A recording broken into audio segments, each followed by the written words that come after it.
V našej relácii sa pravidelne venujeme otázkam krásy a poradenstva, vždy s rovnakým cieľom budiť čo najlepší dojem a vyzerať čo najlepšie.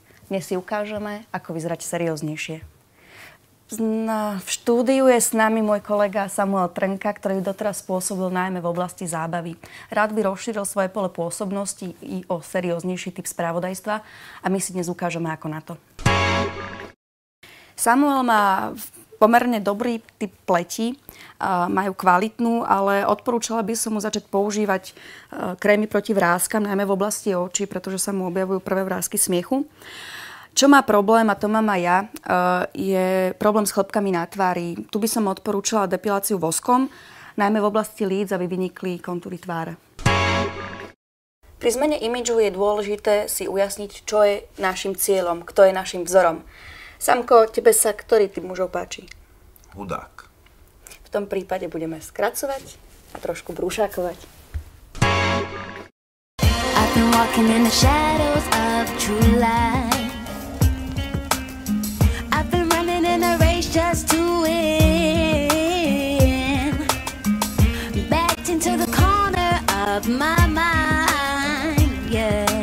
You came to show me how it should be.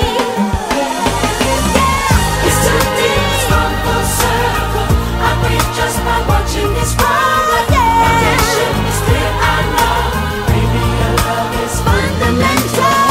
It's too deep, it's gone full circle. I breathe just by watching this world. Foundation is clear, I know. Baby, your love is fundamental. It's too deep, it's gone full circle. I breathe just by watching this world. Foundation is clear, I know. Baby, your love is fundamental. It's gone full circle. I think just by watching this world, the foundation is clear, I know. Baby, your love is fundamental.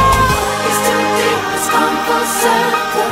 I breathe just by watching this world, the foundation is clear, I know.